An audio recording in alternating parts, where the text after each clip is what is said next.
Всем привет, дорогие друзья! Добро пожаловать в мир Формулы-1, добро пожаловать в мою карьеру. Мы продолжаем. Проехал я уже практику, как ты мог заметить, изменился цвет комбинезона. Он стал немножко другого оттенка. Также произошли изменения на самом болиде.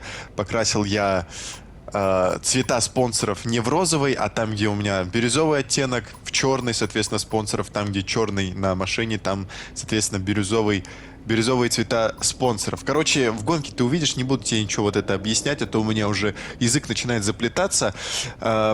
Значит, поставил я в квалификациях супер быструю настройку, то есть похожая была в Монце.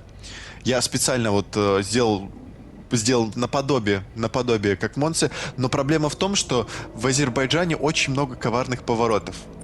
И, конечно, там я много времени терял, но зато на прямой машина просто взлетает. Реально взлетает.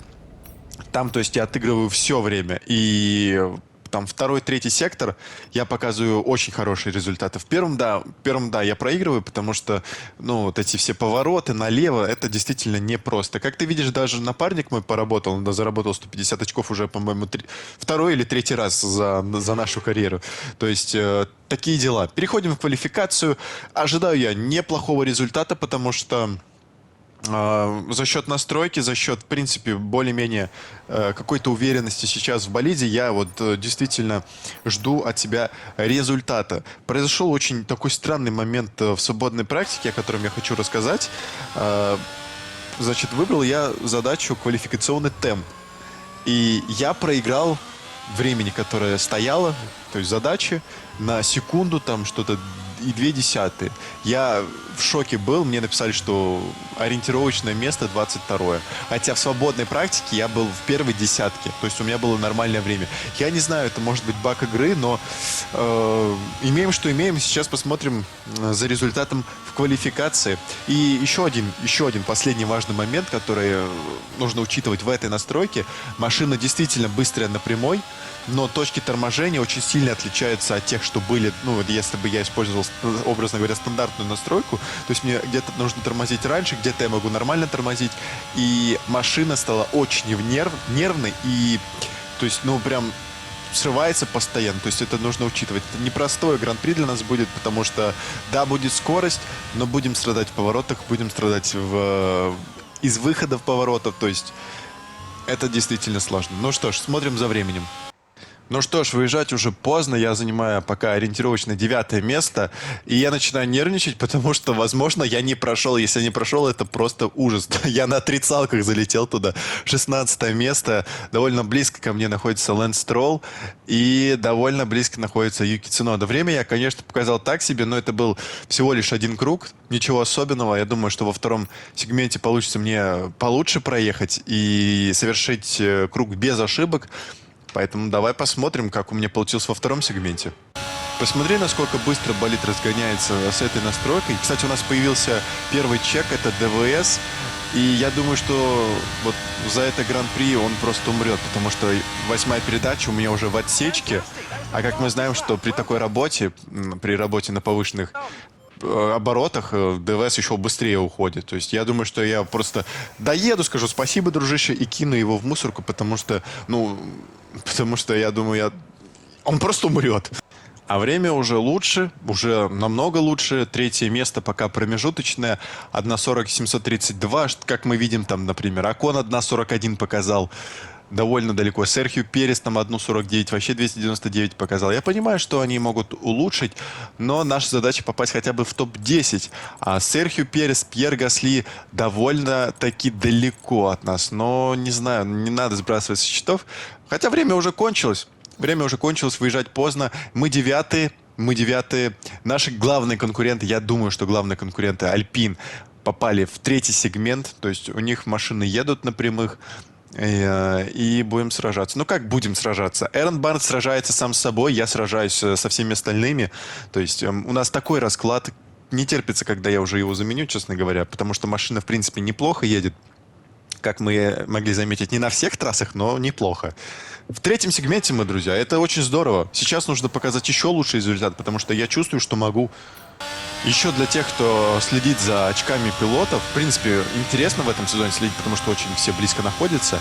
Машины примерно выровнялись, и вот если был Ландо Норрис фаворитом в начале сезона, прям в самом начале, то сейчас это не так, потому что болиды Макларен немного ослабли. Так вот, Джордж Рассел выбыл в первом сегменте, потому что он разложил машину. Вот такое бывает. И я показал первое место. 1.39, друзья, 1.39, а это уже серьезная заявочка, между прочим, потому что из 40 выйти это довольно круто. Да и не просто выйти, а так уверенно выйти. 1.39 874, то есть у Макса 1.40 186, у Карлоса 1.40 375. Не отрицаю, что они могут улучшить и, в принципе, обогнать меня, но пока все неплохо. И Шарль Леклер, мы уже видели, что впереди меня. Итак, какое место мы заняли? Давай посмотрим. Второе место. Второе место, ребята, второе место. Самый лучший результат пока что в этом сезоне. И он всего на 73 сотые меня обогнал. То есть довольно все очень близко получилось. Не знаю, что в гонке, конечно, получится. Буду защищаться как лев от всех этих ДРС, от всех этих атак. Вот, посмотрим. Но квала получился очень крутой, очень классный и очень уверенный. Да, мы нехило так прокачали своего пилота, нашу репутацию. Ну что ж, давай тогда переходить к гонке, готовиться к Гран-при. И увидимся на стартовой площадке. Блин, хоть мы и не первые, но все равно приятно посмотреть стартовую решетку, когда Крофти говорит нам стартовый ряд. Я чуть не прорисовался, конечно, но бывает, бывает. Игра все-таки только вышла, думаю, что потом будет. Но вторым неплохо так стартовать, неплохо. Я почему на самом деле пропускал вот это все предматчевое торжество, потому что я, блин, ну, обычно был где-то в середине или в конце, что меня ждать это время. Вот, а так здорово, что мы стартуем с первого ряда. Итак, что по стратегии? Мы видели, что возможен дождь. И дождь, возможно, будет в конце. Поэтому гонка будет непредсказуемой. Нам нужно держать это в голове. Но все, что мы можем сделать, пока поехать просто на medium hard, потому что если дождь будет, то он только будет в конце. Поэтому, ну, что-то менять вообще смысла нет, мне кажется. Так что стартуем с этой же стратегией. Я что-то пытался сделать, но я подумал, что я буду делать? Я что, идиот, что ли? Честно скажу, довольно волнительно стартовать с первого ряда, потому что, ну, такие мастодонты, как Феррари, рядом с тобой Red Bull, Mercedes, Макларен. Ну, в общем, мы срываемся с места, и старт получился довольно неплохим, хоть и ловим машину. В принципе, удерживаемся. Но у Ферстаппена получился еще лучший старт. Он там протискивается сквозь, не знаю кого, но я его сильно довольно затормозил. А Шарль Леклер тем временем просто улетает в космос от всех нас. И я думаю, что, конечно, будет гонка так и складываться. Мы будем работать на Шарля. Шарль уедет на секунд 30-40 и просто спокойно закончит гонку, если у него не полетит двигатель. А мы будем сражаться вот с Сайнсом, Ферстаппеном, Норрисом, с этими большими ребятами, чтобы защитить нашу вторую позицию, хотя бы там, не знаю, четвертым, третьим приехать был бы для нас успех, потому что здесь на таких прямых, хоть и у нас и очень быстрая машина, все равно будет не просто защищаться, ну, просто потому что первый сектор состоит из очень крутых поворотов, где нас будут реально пушить, то есть нужно быть начеку, нужно ехать стабильно, грамотно и не совершать ошибок, а мы, ну, этого делать не можем постоянно. Даже сейчас в этом повороте я реально еще... Ну, машина загружена топливом, и трудно найти пока правильную точку торможения. И ничего вот это вот 3D траектория мне не дает, она не помогает. Здесь нужно реально самим искать эту правильную точку. Это то, о чем я говорил, постоянно меня прессингует, мы выходим, считай, перед последним поворотом напрямую, я делаю дрифт, делаю красоту, по-другому не мог зайти в этот поворот, извините, мы просто в две машины в этой опасной связке поворотов сейчас едем, и очень близко к стене проходили, даже был стук шин слышен, то есть там на грани буквально все это было, и сейчас, так как Сайнс замедлился, его будет атаковать Ферстаппену будет атаковать Рикьярдо, тем и хороша эта прямая, что здесь просто в 4 машины можно легко поместиться, мы уже видим, они колесо в колесо едут. Моя машина уперлась в отсечку, она там уже просто подыхает. Она, наверное, мне говорит спасибо каждый раз, когда я нажимаю на тормоза. Сейчас Макс Ферстаппен, наверное, попробует меня атаковать. Он по внутренней стороне. Я ранним торможением перекрещиваю Макса Ферстаппена и просто беру его за руку и веду в школу. Как тебе такой маневр, Макс? Как тебе такой маневр? Учись, сын, учись.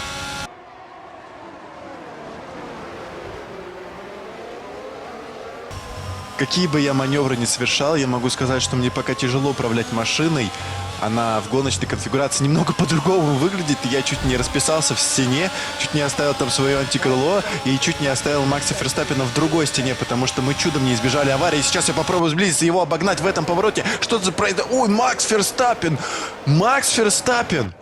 Макс просто как безумный лев туда полез. Ну, я тоже, конечно, как совершенно отчаявшийся гонщик. Но на то я и гонщик, чтобы совершать такие маневры. И мы видим, что сейчас у Макса нет крыла. То есть оно как бы есть, но его как бы нет. И мы в 3 машины едем. Карлос Сайнс замедлился тоже. 3 машины в этом повороте. Я как говорил ранее, говорю сейчас, это очень опасно. Макс, понятное дело, поедет в боксы, а Карлос будет сражаться со мной. Мне не составит труда его обогнать. На этой прямой машина летит. Ну и мы, конечно, играем на руку Шарлю Леклеру, потому что у него 13 секунд уже. Конечно, на этой прямой. Посмотри, как быстро я отыгрываю это время. Я сейчас лечу 356 на секундочку, 356. Я тормозил за 3-9 земель и все равно не вписался в этот поворот. Конечно, вот все, что я отыгрываю, я уже вот в этом повороте проиграл. Но нам не важно, абсолютно не важен Шарль Леклер. Мы понимаем, что это невозможно. Нам важно защищать нашу позицию сейчас, бороться с Сайнсом. Макс уже с нами поборолся, он поплатился за свою борьбу. Поплатится ли Сайнс за свою борьбу? Посмотрим, как он себя будет вести. Мы знаем, что Макс агрессивный гонщик, знаем, что Сайнс немного такая вафля. Но это не важно, не важно. Пока 6-й круг, еще 20 впереди. Я напоминаю, очень долгие круги, конечно, в Баку. Такое ощущение, что прям, не знаю, круг за целых 3. То есть реально устаешь на нем. Ну и, возможно, конечно, еще из-за борьбы. Но тем и лучше для тебя, мой дорогой друг. Настоящий экшон. В любой гонке есть момент, когда можно передохнуть. Вот это как раз один из них. Но это не про меня, потому что в этом же самом месте, тот же самый момент, я ловлю машину, и Сайнс тут как тут, он прям реально с удочкой сидит такой и пытается что-то вот выловить, какую-то мою ошибку. Но я не дам ему так себя просто пройти, да и он гонщик, который не способен на что-то сверхординарное, потому что, ну, это Карлос Сайнс, ребят, мы все прекрасно понимаем, что это за человек и гонщик.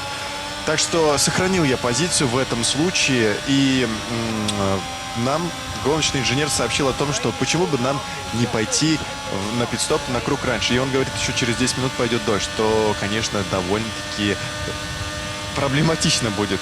Я бы, конечно, с удовольствием проехал гонку по сухому асфальту. Ну вот, окно открывается для всех, и он говорит, что мы тебя ждем. Но вот я пока ехал на этом круге, я думал, что, блин, если я сейчас поеду, то посмотри, какая колонна позади меня. И, ну, я типа, если я заеду сейчас, то я не выйду впереди Сайнса. Я многое потеряю, потому что темп, который я показываю в гонке, ну, он прям несопоставим. То есть я на 2-м месте, потому что совершаю защиту, прям реально очень жесткую, за гранью правил, даже можно так сказать. И поэтому нужно подгадать время, когда пойдет на пит-стоп, допустим, Сайнс, Рикьярдо. Я думаю, что точно не на этом круге. Мне предложил Марк, потому что мои шины уходят очень быстро из-за того, что защищаюсь, из-за того, что где надо атакую, вот, лишний раз. Поэтому у меня вообще, кстати, какая-то проблема. Что, вспомните, в Барселоне у меня было с левым задним колесом. У меня оно просто умерло. Здесь у меня шины умирают. Что-то какая-то херня. Обычно было наоборот. То есть я даже на руле играю. То есть, ну, да, когда сносы, тогда пробуксовки. Окей. Не придраться. То есть на этом круге я думаю, что я не поеду на пит-стоп, а вот на следующем я думаю, что поеду. То есть я надеюсь, вы поняли мою логику, что я имею в виду, и я надеюсь, что это сработает. Сейчас мы даже немного оторвались от Сайнса, потому что там Норрис и Рикьярдо меняются позициями. Я не знаю, что у них там атаки происходят друг на друга. Потому что не только Сайнс атакует меня, и его тоже, ребята на Макларене. Как мы помним, что Норрис, он дичайший просто пилот в этом сезоне. Но они так по-дружески меняются пока с Рикьярдо 4-ми и 5-ми местами. Не все поехали на пит-стоп, и Сайнс не поехал в этот раз. Поедет он на следующем круге, я так понимаю. Но ничего, посмотрим, сможем мы его догнать или нет, не попадем ли мы в трафик. Шины Хард, конечно, как мы все прекрасно знаем, тяжело прогреваются. Но спереди у нас Рассел прорывается там с последних мест. То есть Рассел вылетел в первом сегменте, показав время. Короче, Рассел вылетает в первом сегменте, он все равно стартует не последним. Он разбивается в первом сегменте, все равно не стартует с последнего места. С последнего места стартует Террен Барнс. Просто что за легенда у меня ездит? Просто человек там в своей лиге борется там со своими демонами.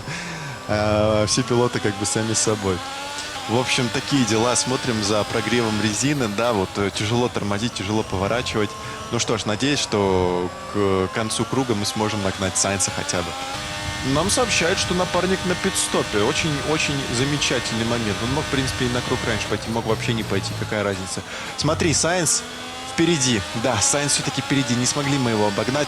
Но думаю, что ему понадобится хотя бы немного времени на прогрев шин, чтобы мы хотя бы были за ним в пределах секунды, чтобы открывалась зона ДРС. Я понимаю, что, может быть, на этом круге я его не догоню, но на прямой с нашей ракетной установкой, которую мы сделали перед Гран-при, я думаю, что справимся. Думаю, что справимся. Пока надо держаться, пока нужно сохранять спокойствие, и все получится. Ну вот этот шанс, вот этот шанс. Мы стремительно приближаемся, ДРС открывается, и просто бедный мотор. Бедный мотор. Смотри, 357, 358, 359, 359 километров в час. 359 километров в час. И самое интересное, что я попал в этот поворот. Прям реально идеально залетел в него. Это редкость. То есть, ну, нажал на тормоз, как, не знаю, как сердце мне подсказало в этот раз. Потому что 360 это просто жесть. Это максимальная скорость, которую я когда-либо развивал пока что в этой игре. Может быть, при прокачке машины скорость достигнет там 370, может 300 каких-то там других каких-то чисел, может быть по 400, но пока 360, да, ну 360 без одного, это рекорд абсолютный. Сохранили мы, точнее не сохранили, а вернули наше второе место. По идее, на хардах мы должны доехать до конца.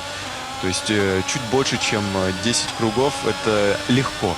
Но мы помним про дождь. Мы помним про дождь, и мы помним, что всякое может произойти в этой игре и с нашим двигателем, или еще с чем-нибудь, там, с турбонаддувом.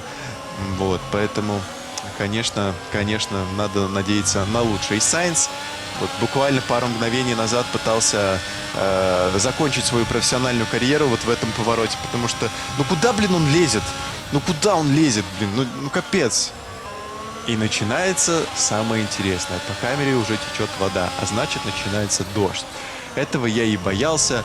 Но в принципе, если он будет не супер сильным, то можно доехать на харде до конца.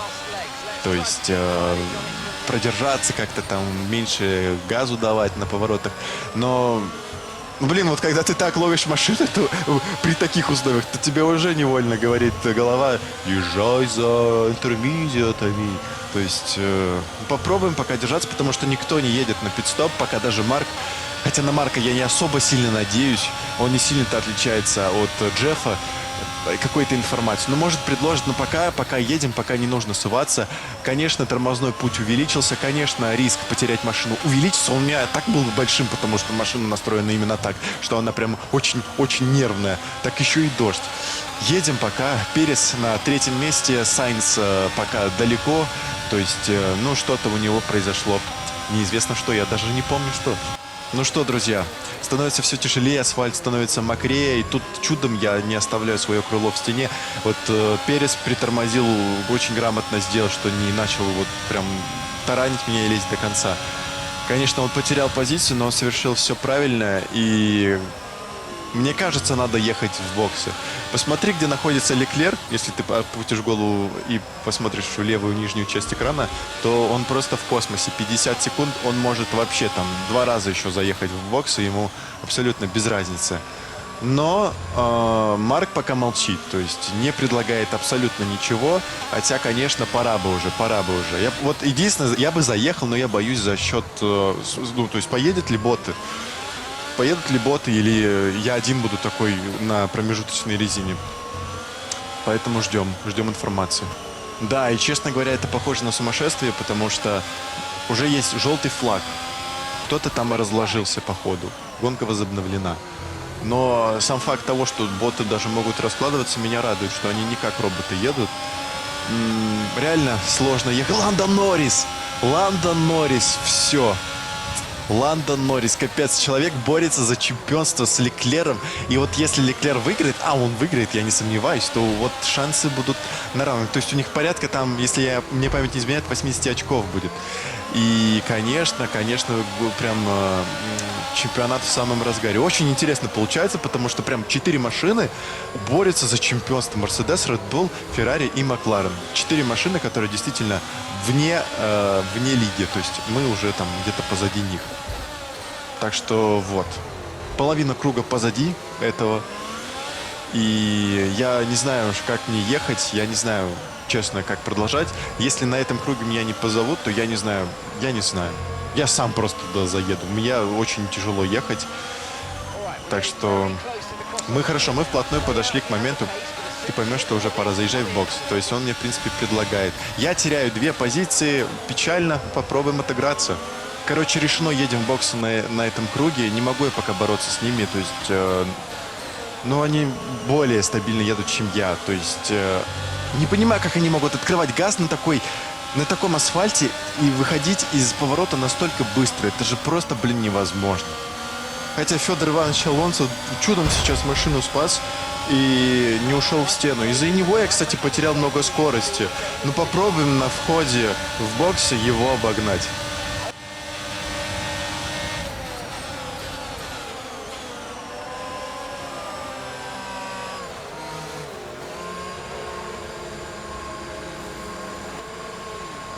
Так, Кевин Магнусон выбывает из сессии, еще кто-то даже остался на софте. Сайнс, легенда, вообще, видимо, думает, что он настолько крутой, что может ехать на софте. Там и Цунода, и другие пилоты.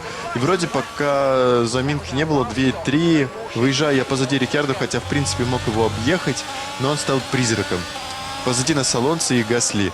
Попробуем что-то сделать. Наверное, много сейчас кто пойдет в боксы. Если даже не пойдут, мы их легко догоним. А если даже не догоним, они разобьются. Наверное, так и будет. Позади нас Алонсо. Это опасно. Всегда опасно, когда Алонсо позади тебя. И осталось всего 2 круга. 2 круга на новых шинах.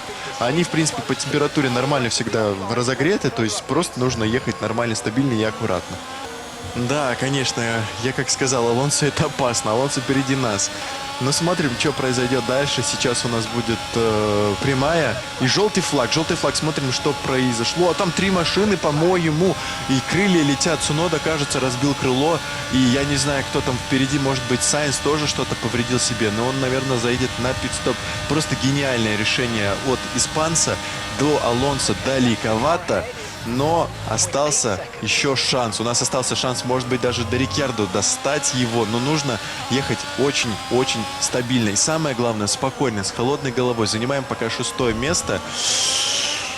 Это не то, на который я рассчитывал, прямо скажем. Хоть это и хорошие очки, но все же не то. То есть со 2-го места стартовать и в итоге быть 6-м, И из-за чего? Из-за того, что... Из-за просто каких-то дебильных ситуаций. Реально. Ну не может все идти гладко, понимаете? Вот не может. Я сводил в школу с Макса Ферстаппена. Это, конечно, круто. Там позащищался от Сайнса. Но вот, надо хотя бы от Алонсо отыграть позицию. Хотя бы это не упустить. Но вот приблизились мы вплотную с Алонсо и едем сейчас колесо-колесо перед таким, можно сказать, самым важным поворотом перед прямой и обходим его чисто, бескомпромиссно и жестко оставляем испанца позади нас. Остается только австралиец Дэн Рикьярдо на супербыстром Макларене. Не знаю, посмотрим. Останется всего 1 круг, чтобы догнать. Времени мало и, конечно, 60. Сейчас, конечно, мы приблизимся к нему, но я не думаю, что хватит прямой обойти его. Посмотрим на наш маневр и думаю, что сделать нет, не получится. Не получится. Даже дайв-бомба, она, немного раньше я на тормоза нажал, чем мог бы, в принципе. Но, опять же, лучше сохранить хотя бы 5-ю позицию, я мог вообще в стене остаться и вообще без очков приехать. Поэтому тут нужно подходить с такой более-менее холодной головой. Да, 5-я позиция не то, что я хотел, но это все же большие очки для нашей команды. И это станет таким сильным прыжком в погоне за Альпин. Потому что у них там, по-моему, порядка что-то больше 10. Короче, больше, чем у нас не на так и много.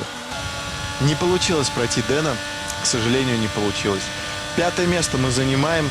Для Альфа Таури и, в частности, для Пьера Гасли прийти 7-м — это большой успех, потому что команда начинала вообще последними в чемпионате, имею в виду по характеристиками. Ну а для нас 5-й результат лучший в сезоне. То есть, в принципе, пока все складывается не супер прям радужно, идеально, но Скорость имеется, в каких-то трассах не имеется, но это нормально. В принципе, у меня довольно оптимистичный настрой на остальные гонки, тем более, что, ну, почти все подходят мне. Почти все подходят мне. Да, такой вот расклад. Льюис Хэмилтон стартовал седьмым, пришел вторым. Здорово, хороший результат. По очкам мы видим, насколько близко Шарль находится с Ландо Норрисом. И, ну, вот такая ситуация. Вот такая ситуация. Эрон Барнс. Я даже забыл посмотреть, каким он приехал.